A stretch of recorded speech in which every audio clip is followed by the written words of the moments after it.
She basically just started asking me questions. What's wrong with you? What's going on with you? And I finally just like said, hey, when y'all, and I explained what happened back then. My mom used to go out to the clubs with my family and everything. I said, when y'all go out to the clubs and leave me by myself with my cousin, he used to touch me and everything. And she believed me wholeheartedly. And so when she brought it to the attention of my aunt and my grandmother, my aunt slapped the shit out of me. Your aunt what? She slapped me. Dad, was he like around? Was he active and present? I never met my father. Like never met him? Yeah, I never met him. Okay, like do you know like his name or anything like that? I don't know anything. No? Nope. Okay. What effect do you think that has had on you, like growing up? A lot. I went through. How do you think that affected you sexually? Honestly, like it turns some people hypersexual and some people it shuts. I am hyper, unfortunately. Okay, definitely. so the one person that you would be with, yeah, you'd be wearing them out. Basically. Like how often are we talking about? A day? Too many.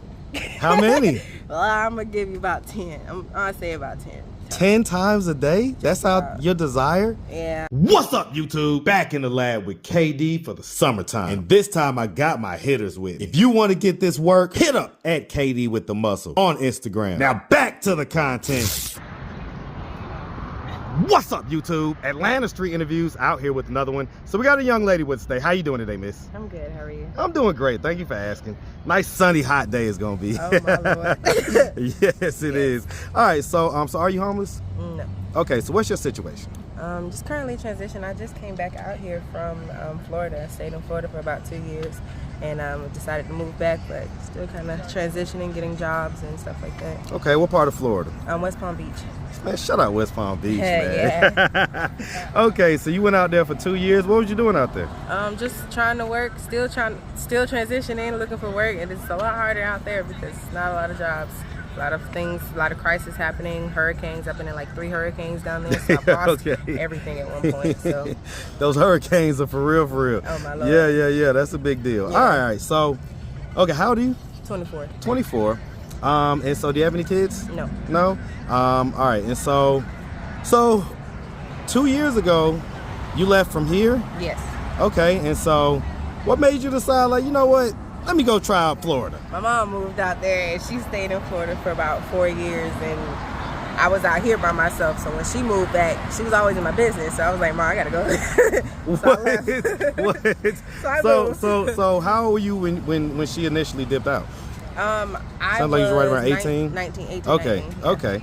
And so she dipped out and you were staying where y'all stayed at? Yeah, I grew up on Boulevard, around the corner. Okay. So shout out to old 4-4, man. Yeah. Shout it out. Shout out that old 4-4. All right, that's my neighborhood right now. Yeah. All right, and so, okay. And so I guess you had like the apartment or whatever to yourself? Yeah. So you was like living. Yeah. Like she was in West Palm Beach and you was like, oh, yeah. You was living like you was grown basically. I am grown. Okay. And so when she came back, how long was she back before you was like, oh, I gotta go? Maybe like 3 months. 3 months. It took 3 months. My mom is an Aries and I'm a Scorpio. She gets on my nerves. Lord, with this with the astrology. So okay, we're gonna talk about it. We're gonna talk about it. Yeah. All right. So okay. Have you ever been married? No. No. Okay. So yeah, let's just start from the beginning. So okay. Where you from? I am originally from Aurora, Colorado. Oh. But, I grew up here in Atlanta. Okay. From what age? I was like 5 when I moved here. 5? That's how old I was when I moved here. Yeah. So yeah, I pretty much consider myself from here, you know? Okay, yeah. But shout out that Aurora, Colorado, yeah. man. Shout it out. All right, so growing up pretty much here, did you have both mom and dad in the household? No, just my mom. Just mom? Yeah. Dad, was he like around? Was he active and present? I never met my father. Like never met him? Yeah, I never met him. Okay, like do you know like his name or anything like that? I don't know anything. No? Nope. Okay. What effect do you think that has had on you, like growing up? A lot. I went through several relationships dealing with men that I didn't know how to, sift out the real from the fake, really, and that's due to not having a father figure. I tell you what. Yeah. I tell you what. I'm working on a story right now where a young lady has a child, a baby, and they're trying to figure out who the dad is, and so just explaining to people how important it is for kids to like know who their dad is, because what type of like trauma or resentful feelings do you think you've developed over the years because of that? I've definitely, me and my mom have talked about it over the years. I've definitely resented her a lot just because of the fact that, one, she told me that someone was my father and he wasn't. And so up until I was like 16 or 17, she finally said, that's not your dad. What? And so I'm asking, like, who is he? And she don't know either. So it's like, all right. So it was definitely a sense of betrayal between me and my mom because I considered her my best friend at one point. So. How did that conversation come about when she told you that guy wasn't your dad? A school project asking me about my family history, and I asked about my mom and dad, and I asked my mom, well, who's my dad? And the conversation struck, and she said she ain't know. Wait. She was literally on her way to military, like to basic training when I was conceived, and she couldn't go because she found out she was pregnant. Well, so how many possibilities? Did she tell you how many possibilities there may be? Just maybe one or two, but they're in either Arizona or Colorado. Whew. Yeah, So that came up based on a school project? It did. I mean, asking one simple question. So had you not inquired about your father before that? No, because there was always someone that was a father figure, but he wasn't around either. Meaning, like, I had a father, but he had other kids in a different state, and he stayed with those kids. So he would come to Georgia and just visit me by myself. So your mom told both you and him that he was your biological dad. Well, apparently he knew that he wasn't my dad, but he didn't want to say anything because he had been taking care of me since I was born. So he apologized to me as well. I mean, I didn't put anything past him, but because it wasn't his responsibility to tell me, it was my mom. Yeah, I was about to say, he could have just, dipped out and been like, well, whatever, you know what I'm saying? Have, but I mean, he was still not really present. Yeah. He stayed in Arizona. I lived out here, so he would come when I was like, I can remember 6 is the first time he came and saw me since I was a baby after he left. And then maybe about 15, he came back to Georgia again. That was the next time I saw him. And recently, when I was about 23, I'm 24 now, at 23, last year, I went to Arizona and visited him and saw the rest of his kids and everything. And how was that? How was that like? It was interesting because they knew about me, but I didn't really know about them. I knew I had siblings in a different state, and so when I met them, they already knew who I was. But I was like, I don't know these people. So, yeah, I mean, it's interesting because you can tell that this is rooted in you because you still call them siblings. Yeah. Right? Yeah. They're my siblings. I don't care where we all light skinned, we all look alike. To me, we all look alike. I don't care. Oh, waffle color, do you not? Yeah. And it's about 7 of them, so I got siblings. Okay, so he was having kids. So he felt like, oh, it's a possibility. Yeah. Or whatever. Who knows? Whatever. So he didn't really. So did they ever do like a DNA test or anything like that? No, and I would love to have one. Oh my Lord, I swear these people are my family, but I don't know for sure. Huh. Yeah. Oh, I pay for DNA tests. Oh Lord. Yeah. They in Arizona, man. Don't do that. Okay. So let's just real quick. So so growing up, we've already talked about the trauma of not having your dad in your life, but would you say that you had like a fairly normal childhood? Kind of, sort of. I grew up with a lot of cousins. My aunt had 6 kids, and so we all grew up in the house together at my grandmother's house, and so they were basically like my brothers and sisters. Yeah, I took care of the younger ones and everything. Me and my cousin, they treated us like sisters. I've been cheerleader since I was like 3 years old. Me and her matched since we were like in high school, so yeah. I'd say I had somewhat of a normal childhood, but up until teenage years, started to get a little iffy. So what happened teenage years? Let's just say my mom said I was always a quiet baby and child in elementary school, but then high school came and I acted an ass. Okay. I'm sorry. What type of stuff were you doing? Skipping school. My entire 9th grade year, I was not present like at all. So what were you doing? You would skip school and do what? Go and smoke weed. Yeah. I mean, my grandmother's been smoking because weed. I got high. Because I got high. Yeah. Because I got high. Right, and I regret it. Don't do it. Stay in school. Okay. So you end up going to high school, but you didn't graduate? No, I graduated. Okay, so you graduated. Okay, so I was on the track of not graduating. But you made it. Yeah, you got it together. Yeah. All right. Okay. So, real quick, hey, do me a favor. Let's come real quick. I like to have, huh? Same thing I do every day, big dog. Yeah, same thing I do every day, man. Everything be well? Oh yeah, everything too good, man. Life is too good. I'm still waiting to see that son now. The 25-year-old. Oh, you are. He said he want to come here. I'll tell him no, All right, I'm waiting to meet him now. All right, for this part, I wanted to get a little bit of privacy, right? I just wanted to ask. So, I don't know why my spidey senses are tingling. I just want to ask. So, you know, like when you were younger, right? Did like anything ever happen to you, anything like that? Yeah, and I'm comfortable with speaking with it. About when I was 6 years old, I was molested by a family member of mine who was also young, and well, I'm not gonna make excuses for that, but yeah, I was that's about the only thing that happened. So was that like a cousin or something like that? Yeah, like a cousin. So it was one of the cousins that you was in the house with? Yeah. The oldest cousin. The oldest? Yeah. How many years older was he than you? Let me see. He's 32 now. So he's about 8 years older than you? Yeah, so he was about 14 at the time. Yeah. So he knew better. Yeah, of course. He knew better, and you know, he was 14. Hormones are jumping all over the place at that point, but I'm sure he knew better. Yeah. And so, you know, at 6, you know, what happened? Like, what type of... Nothing. I kept quiet until 16. 10 years. Wait, hold on. So this must have escalated. No, it didn't escalate because throughout the years, he stopped maybe when I was like 7, just turning 7, I had moved out of the state for my great-grandmother. At the time, she was sick. And so my cousin, he would go, like when he went to high school and everything started developing, and he ended up leaving Georgia. He moved to California, and funny enough, the exact same thing that happened to me happened to someone else in North Dakota, and he got arrested for about 6 years for it. Ooh. And yeah, so he just to be clear, so when I say escalate, I mean it sounds like it was maybe just touching and stuff at first, and then it escalated to okay. Yeah. At what age did it escalate to the full thing? It was 6 years old, the entire year. I remember it the entire year. So, my 6 years. Wow. Yeah, that anything else after and some things in between before, like it's kind of blacked out. Yeah, it's a lot of trauma there. Wow. Yeah. So at what point did you tell somebody? Yeah, I told my mom when I was 16. I was having boy troubles, like I told you before, and she noticed some things that were going on with me that didn't develop overnight, you know? Right. And so she basically just started asking me questions. What's wrong with you? What's going on with you? And I finally just like said, hey, and I explained what happened back then. My mom used to go out to the clubs with my family and everything. I said, when y'all go out to the clubs and leave me by myself with my cousin, he used to touch me and everything. And she believed me wholeheartedly. And so when she brought it to the attention of my aunt and my grandmother, my aunt slapped the shit out of me. Your aunt what? She slapped me. She slapped me because she thought I was lying.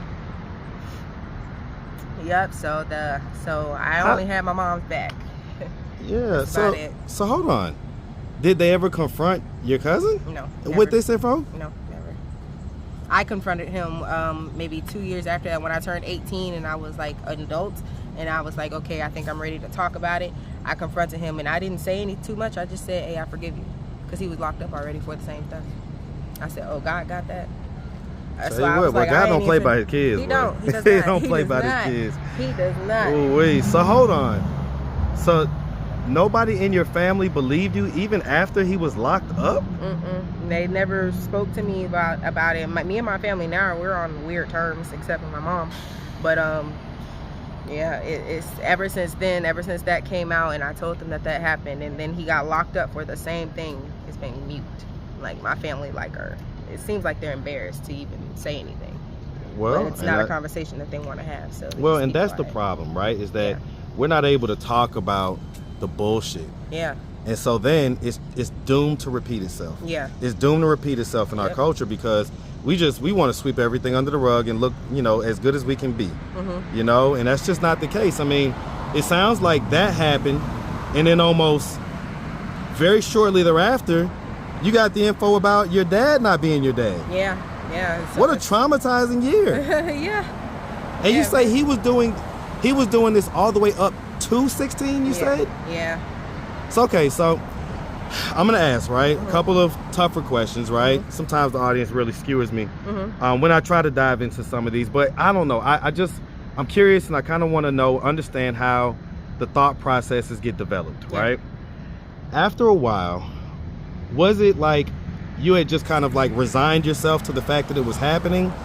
Or because was he like forcing you every time, like physically, like it forceful, was, like kind of almost a fight almost every time, or was it like? Well, you mean up until 16? No, he didn't do anything up until 16. He did it up until I was 7. He stopped then because he got arrested. He was locked up. Okay, so okay, yeah. So when you say up until 16, you mean you just didn't tell anybody it happened? I didn't tell anyone. Okay. So this happened 6 and 7. Mm-hmm. Okay.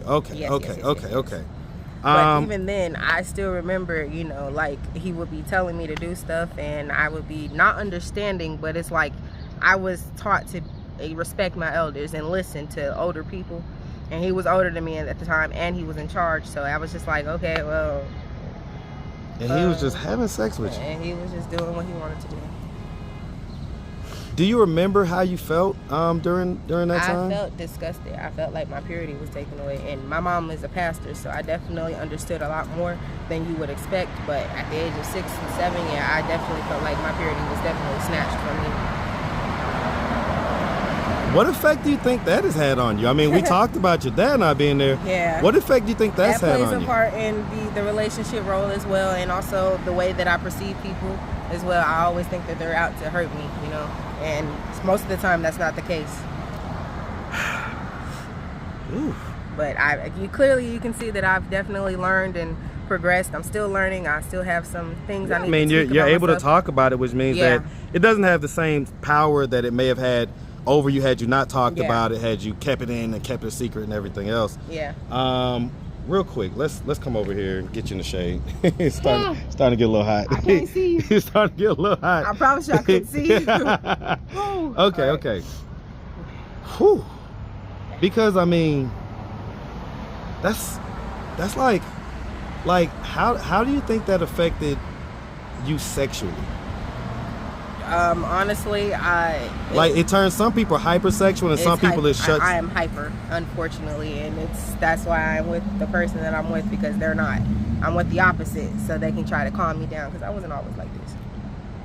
Huh. Yeah. So you're hypersexual. Mm-hmm. The person that you're with is hyper. The opposite? Yeah, he doesn't. Hypo? Yeah. And so how does that work? Like, just it's do you be like kind of wanting sex and stuff like that, or? No, because he performs well, let's just say that. No, he makes me not want it all the time, so that's why it's like, okay, I think so. I'm how often would you say, before like a him, how often would you say you wanted it versus now, how often would you say you desire it now? All the time. I thought I needed to go to rehab. I'm so serious. Like, so you wanted it all the time back then? Just about. And so was you giving it up to like just? Oh no. I had. Okay, so you had the desires, but you were still kind of being a little bit chased. Yeah, okay. But if everyone knows I was never single, so I was always on one person at the time. So. Okay, definitely. So the one person that you would be with, you'd be wearing them out. Basically.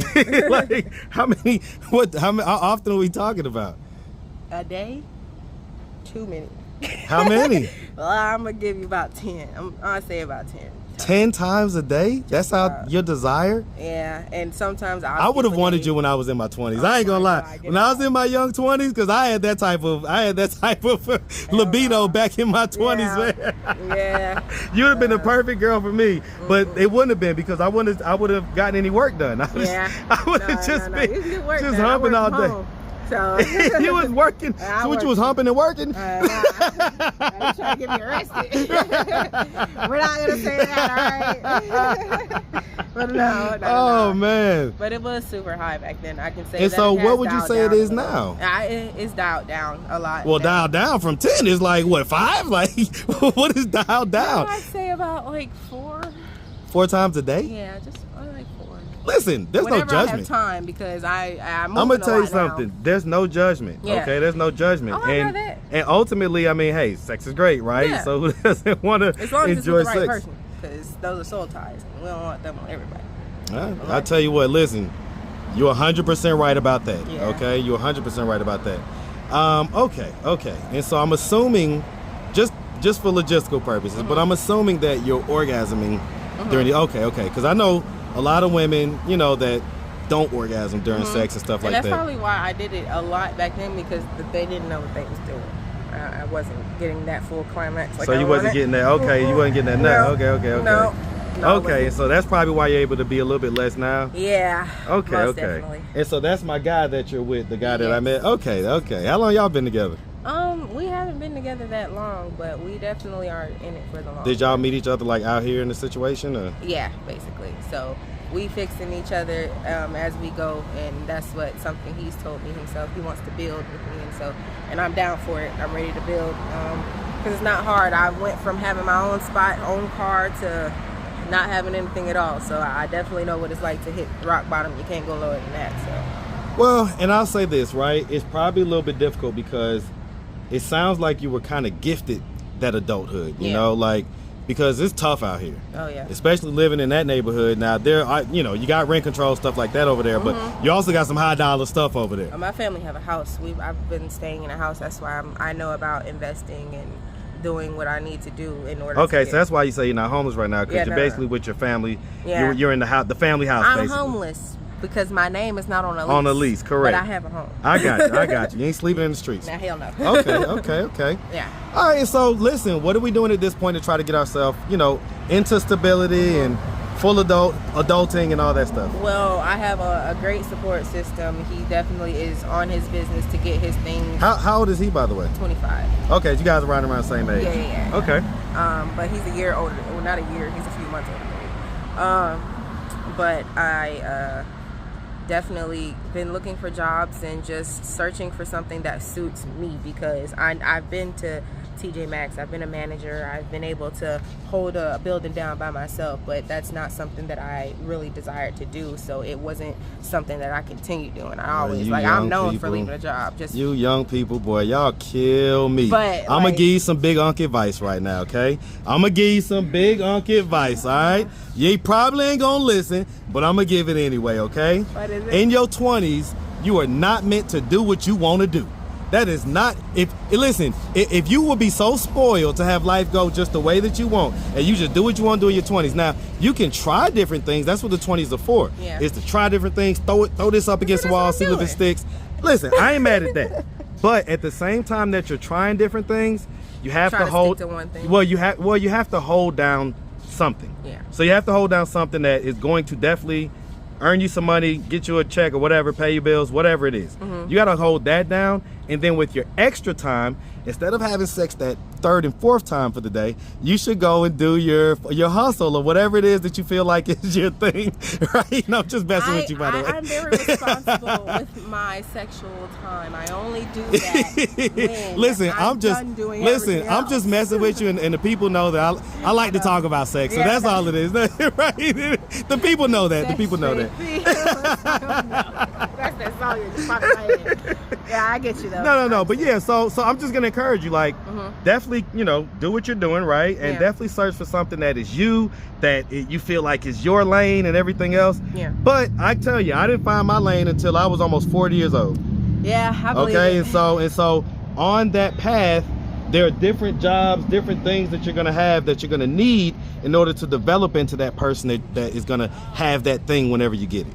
Okay, so embrace all of the jobs that you don't really like and all that stuff. Embrace it, because you're probably gonna learn something at that job that you're gonna need for the job that you're gonna love. Yeah. Okay. All right. If anybody out there wanted to reach out, help, or donate, do you have a way they could do that? Do you have social media, Cash App, anything like that? I do. I have Cash App. It's $Q033N. The name that's gonna pop up is gonna say "Child, please."